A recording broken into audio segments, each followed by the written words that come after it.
I have noticed that there are many misinformation given to the new players by content creators and other players who don't know what they're doing. And these informations can have negative experiences on the new players, causing them to drop the game and never try it again. So I decided to make this extensive guide to help the new players, introduce them to mechanics, help them defeat bosses, and give them a guide on how to progress through the game from early to mid to end game. This first video will be focused on the new player experience, and the second video will be more focused on the mid game and end game.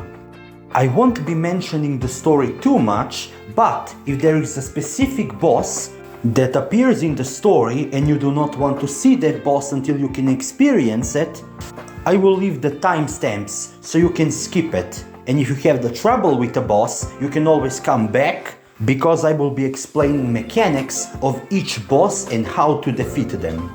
With that out of the way, let's start. When you begin the game, you will be playing as Kafka, one of the Stellaron hunters.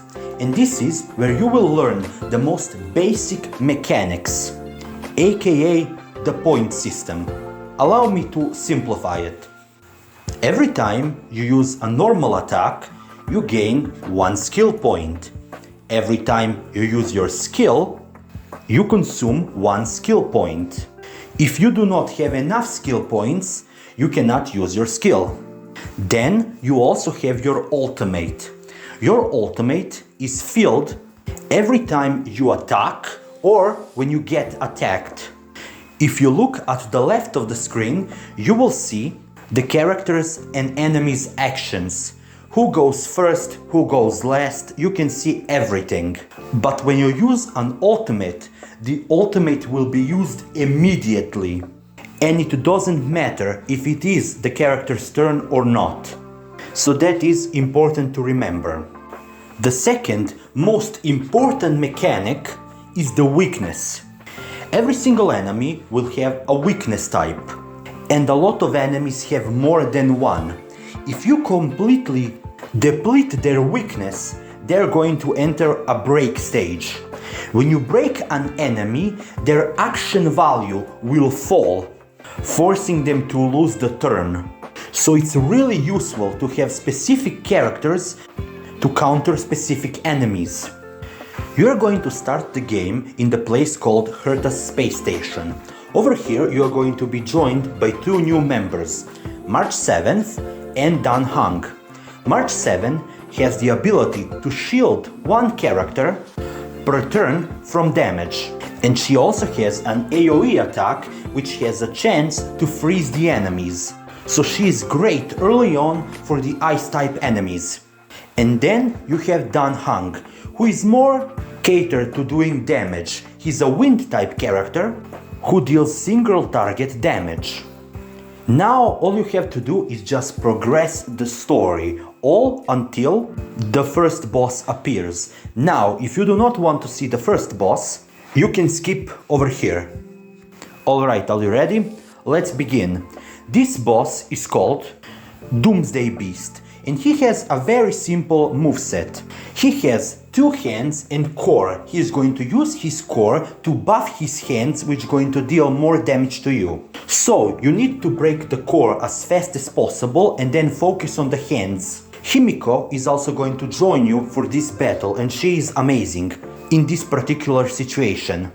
You can also use March 7th to shield the enemies who are low HP, and then use Dan Hung to break the arm, which is weak to wind. When you do that, enemy will be broken, then it will fall over, and in this phase you have to do the most amount of damage before the beast stands up, which will be easy because he doesn't have a lot of health. And then it's going to enter the stage 2, which is basically the same as the stage 1. So you will do the same as in the stage 1. After you finish the story, you will go to a new planet. On that new planet, you are going to find a very strange plant called Clark's Golden Bud of the Memories. And this is where basically you are going to find and farm your level up materials. Now what you should do is immediately spend every single Trailblaze power you have. That is basically your stamina system, because right now, this early in the game, we cannot farm relics, we cannot farm advanced level up materials, so we need to farm these low level materials. And why are we doing that? Well, it's pretty simple, because we are getting materials to level up our characters early on, but we are also getting huge amount of experience, which will cause us to reach higher Trailblaze levels. Now you're probably asking, what is a Trailblaze level? Well, it's basically your progression. The more XP you have, the more content you will unlock. And your Trailblaze level is the symbol of that. The higher the Trailblaze level, the more artifacts you can unlock, the more difficulty, and also story. Because sometimes story is gated between particular Trailblaze level. So make sure that when you log in the game early on, spend every single Trailblaze power you have, but also you will start gathering fuels. This fuel is basically a concentrated Trailblaze energy that you can use for later.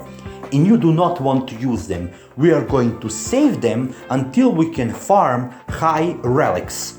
And we do not want to spend it immediately. And now just progress to the story until you get one copy of Natasha.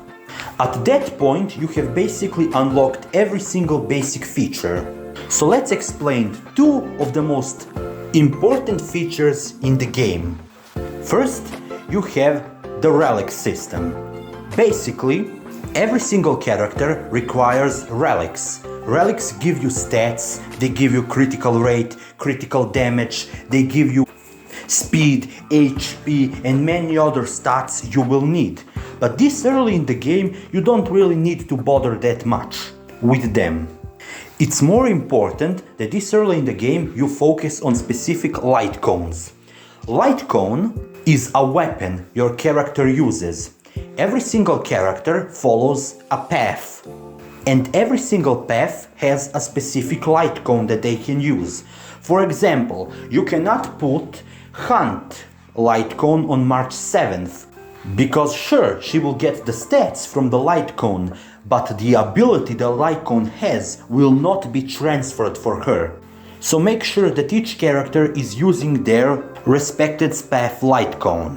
Then we have traces. This is basically the abilities of your character.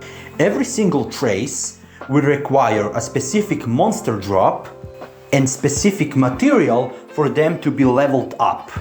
You will get those monster drops from the enemies, and if you require a specific monster drop, you can click on your character, select material that you need, and it will appear on your map.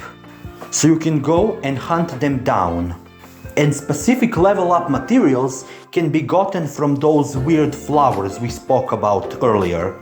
But instead of golden, they will be crimson. So make sure to spend your Trailblaze power either on the level up materials or materials that you need to ascend their talents. Now let's return to the Trailblaze level. When you go back to the train, there is this little character called Pom Pom. Pom Pom will give you rewards every time you reach new Trailblaze rank, from free pools, level up materials, free fuel, and others. Sometimes he will even give you relics, which is great. But when you reach a specific level, for example level 20, you can do a challenge. And when you do this challenge, the world level will increase and the enemies will be stronger, but you will also get the ability to level up your characters and your traces further. As well, you will get the ability to ascend them. When you ascend a character, that means that they can reach higher levels. And every time you ascend a character, you will get free pulls on the standard banner. And each character can give you 3 free pulls every time you ascend them to their max level. Now, very important, if you check your mail, you will be getting a lot of free pulls, but also one, if not the best, single target damage dealer in the game, Dr. Ratio. And Dr. Ratio is absolutely amazing. And he is also very simple to understand. Allow me to explain. Every time he uses a skill, he has a 40% chance to do a follow-up attack. But for every debuff, his chance increases. For example, let me explain.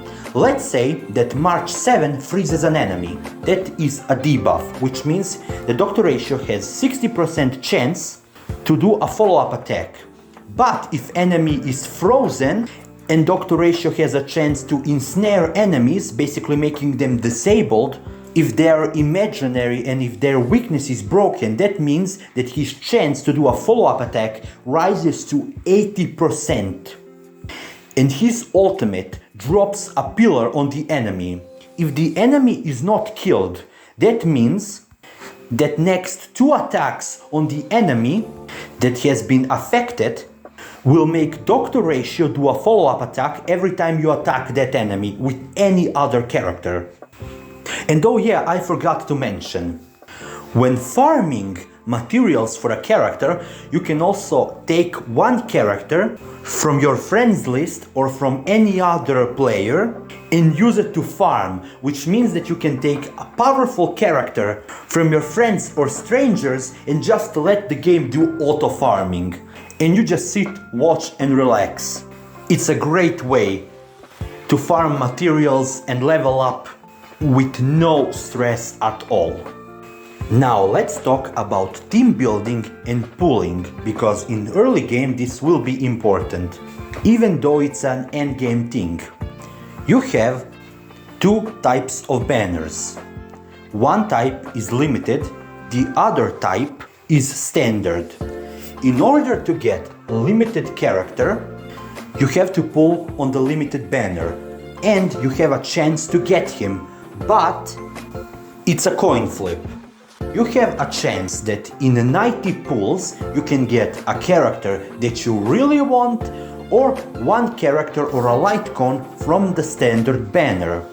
And if you lose your coin flip, that means that the next 19 pulls, the 5-star that comes for you will be the guaranteed one. And also, when you start the game, you will be having 50% off banner, where you are going to spend your regular pulls. And you have a chance to get one of the standard 5-star characters. And the best character that you can get, if you're lucky, is 100% Bronya, because she can give her own turn to a character and make them go again, as well as boosting their damage and critical damage. So she is incredible. But if you do not get Bronya, that's totally okay, because as you play the game, you will get more standard currency that you can use on your standard banner. Once you reach 300 pulls, you can select any character from the standard banner that you do not have and then add it to your roster. But let's talk about something very, very important. 5-star characters, especially the featured 5-star characters, need a lot of power to function. The power that you will not have early on. They need their specific relics, they need light cones, and they need stats which you will not have. Now, at the recording of this video, there are 2 featured characters, those being Acheron, which is basically Star Rail's version of an Archon in Genshin Impact or Hersher in Honkai Star Rail 3, and Luocha, who is getting his rerun. And as you can see, from 4-star selections we have Gallagher, a very strong healer and breaker who requires a lot to function. Then you have Pela, an incredible debuffer who will work amazing with your Dr. Ratio because she can do debuff and freeze. And Dan Hang, who is unfortunately the worst pull because his damage just doesn't scale past the early end game. So I would recommend trying to get at least one copy of Pela. And you're probably wondering on which banner to summon. Well, it's actually really hard. Majority of the people will say, oh, just pull whoever you like. But there is an issue with that. Acheron is an incredibly strong character in the end game, when she has light cones, traces and relics to function, while Luocha is the best healer in the game. And if you have Luocha on your team, there is no way for your characters to die in the early game. And you know what is the best part about Luocha? He doesn't consume skill points. He can use his ultimate to ensnare the enemies, and if your enemy's HP falls below 50%, he will heal them automatically without losing a skill point. Then he will set up a field where every time your characters attack, they will be immediately healed. But you can also argue about Acheron. Acheron being such a powerful character could be seen as a future investment. You can pull for her and then leave her on the bench until you have enough power and experience to build her. And when you do, you basically have the strongest character in the game currently. So I will leave decision to you. Now let's talk about something really important, and that is that this game rewards exploration. Every single room or zone where you have been has chests. You need to find them because they will give you not just free pulls or experience materials, but you will also get currency, and this currency can be used in each world's specific shop. So you can unlock more free pulls, more free materials. You can get eidolons. Fuck, I haven't explained eidolons yet. So basically, every time you pull a character, second, third, fourth time doesn't matter, you will get an eidolon. And eidolon unlocks their specific passive. If you are a free-to-play player, you should not try to get eidolons for 5-star characters. It's much better to get a specific light cone than to get an eidolon, because characters' signature light cones can be used on other characters as well. But sometimes characters has such a strong eidolons that you might consider pulling for them. Now, I want you to return in each specific zone and clear every single chest you find. There will also be enemies guarding chests. These enemies will be much more powerful, but when you defeat them, you will get much more currency. There will also be this very strange little creature that I will probably mispronounce, called throttlers, which gives you 60 gems every time you kill them. So if you see one, immediately run and attack it. But be careful, because this enemy will not attack you, but after 3 turns it will escape, leaving you with nothing. In these shops you can also purchase your very first 4-star artifacts. Yes, they cannot be compared with 5-star artifacts, but they are important at the start because they will give you a lot of stats. Also, while farming those chests, you will also find different puzzles, and when solving them you will get a chest with more materials. From those chests you can also gain relics, and you will use these relics to level up your stronger relics, so you can get more stats from them. Now, while progressing through the story, you will find your second boss, and you can skip over here if you do not want to hear it. Ready? Go! This boss over here is Svarog.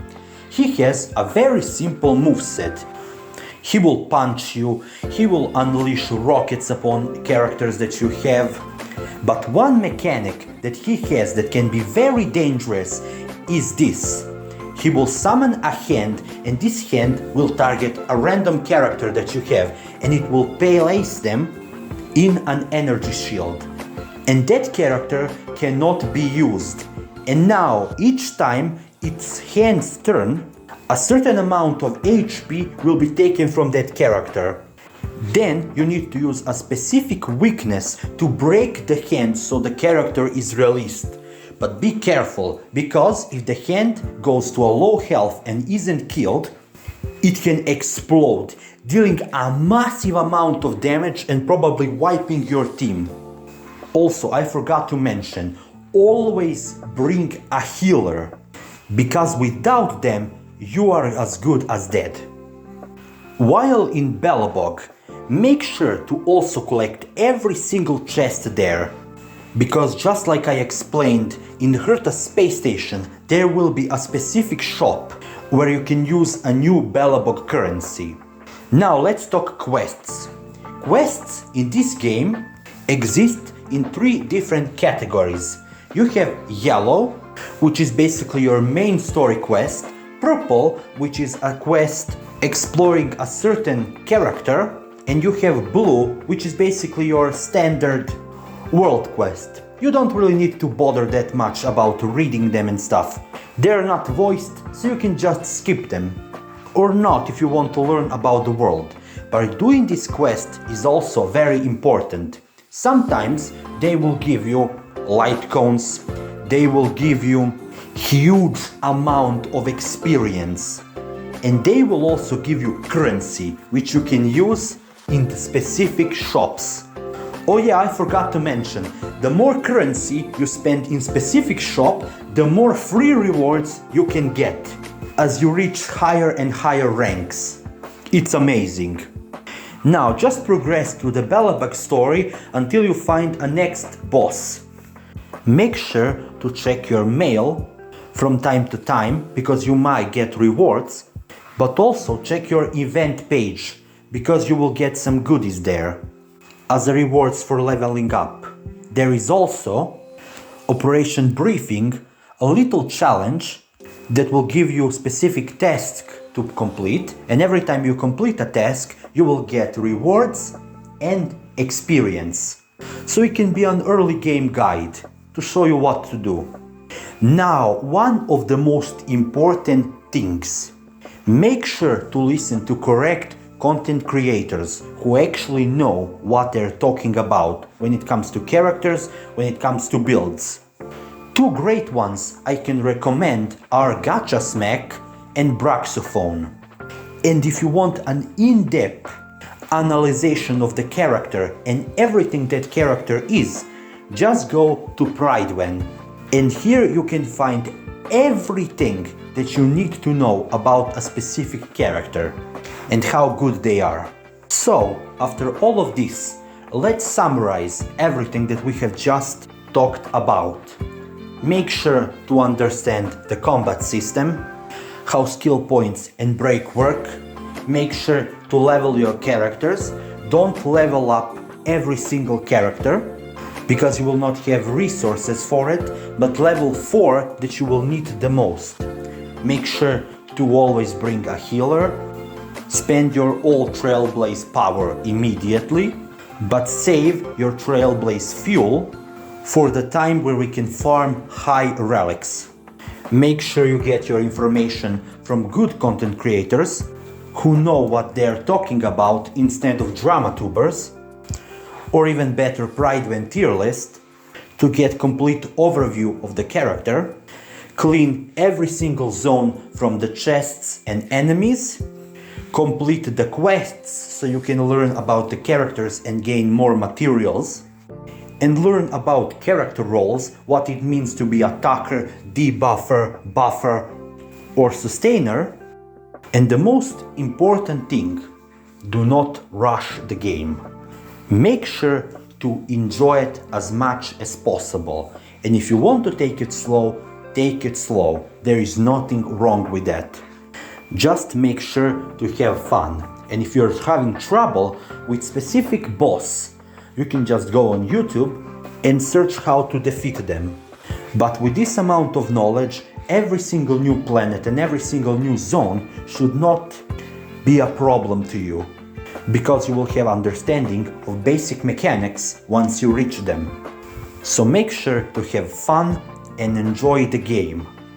And this is basically part 1 your exploration through the Belobog and hurt a space station all the way to the next planet. And in the second video, we are going to focus about character builds, character relics, pure fiction, simulated universe, memory of chaos, endgame, mid-game, and everything else you need to know. So right now, you do not need to worry about it, not at all. And if you're somebody who is experienced or an endgame player, and you think there is something I missed, please tell me in the comments. This is all the advice I can give you at the moment. Please enjoy the game, take it slow, or to any speed you desire. Have fun and welcome to Honkai Star Rail. Alok out.